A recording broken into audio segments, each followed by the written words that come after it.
So welcome again to section 5 of the Complete iOS Developer course. In this section, we'll be starting off looking at animation and then moving on to advanced iOS features like maps, location, complex segues, working with audio, and responding to swipes and shakes. So there's a huge amount to cover. Let's get started looking at how we can animate images. So we'll start with a usual single page app saved on the desktop. Of course, to be able to animate some images, we need an image to animate. So I'm going to get mine from Giphy or Jiffy, depending on your preferred pronunciation.com. And I'd recommend just choosing a nice, simple, cartoony GIF. I'm going to go for Lisa Simpson here. And if we just copy the image address, then that should give us the GIF address itself. There we go. Now we could just insert that into our app, but that wouldn't teach us how to do animation ourselves. So what I'm going to do is a quick Google search for convert GIF into individual images. And there's a number of free services that you can use to do this. So pick whichever one you like. I'm just going to grab the top result there. So easygif.com/split.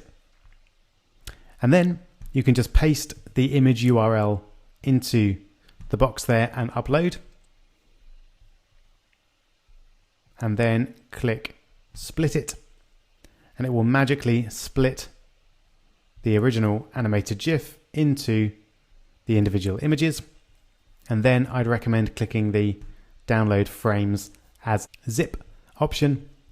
And I'm just going to download mine to the desktop there. And that will give you a selection of images that we can work into an animation. So let's just open those up in Finder. There we go. And we'll just have a look at the naming.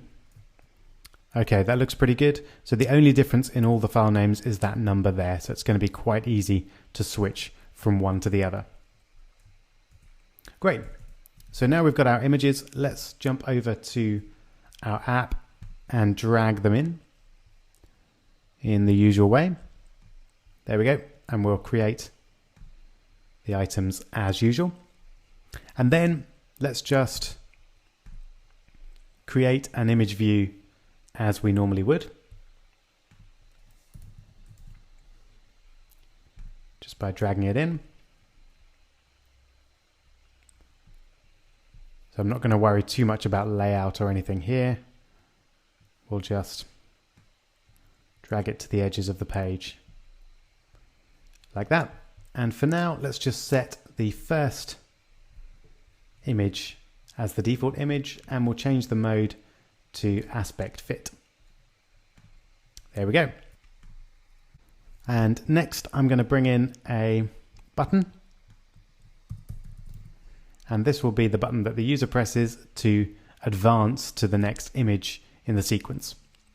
And what we're essentially going to create is a custom animation where we're updating the image each time the user taps the button. So I'll change the text to next.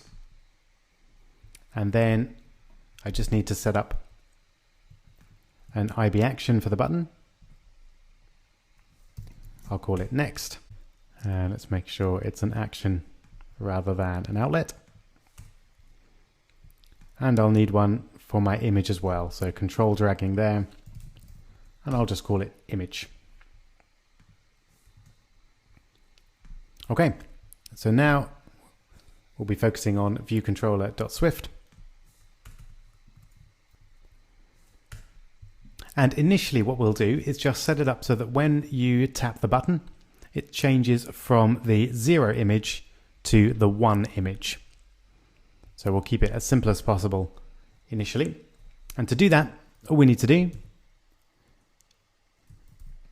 is take our image and then set the image to, and we need to generate an image from this file.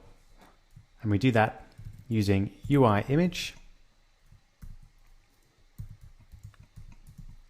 And we're going to create a UI image from a file name. So it's UI image named, and then frame _1 _delay hyphen 0.1 s dot GIF. Simple as that.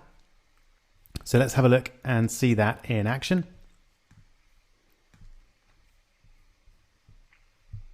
So we should find that we see hairstyle number 1 when we load the app, and then when we tap next, we see hairstyle number 2. Pretty simple, but this is the basis of all iOS animation. And there we go. You can see the image has changed to the new one.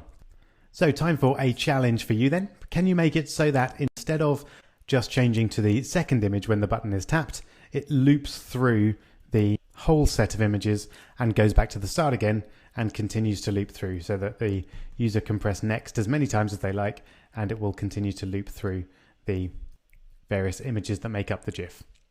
Go for it.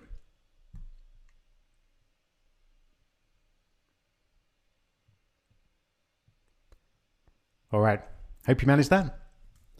I think we're going to need some kind of counter variable. So I will set the counter initially to be 1. And then when the button is tapped, we'll set the UI image to frame, and then instead of fixing a 1 there, we'll have the value of counter. And then most of the time we're going to want counter to increment by 1 each time. So counter plus equals 1 will achieve that. And finally, we want the loop back. So when counter gets above 5, we want to set counter back to 0. So if counter is equal to 6, then counter equals 0. Simple as that. So let's give it a try. We should now find that when we tap on the image, it will go to the next one in the sequence, and then when it gets to the end, it'll go round back to the start again. Let's find out. And here we go. Let's give it a try. So we'll tap next. And there's the new image. And again. New image again. And again. And you get the idea. And back to the start again. Okay, so that's as far as we're going to go with animation in this video. In the next video, we'll see how to automate the animation. So instead of the user having to tap each time, we want to see the animation happen by itself. That's what we'll do in the next video. See you there.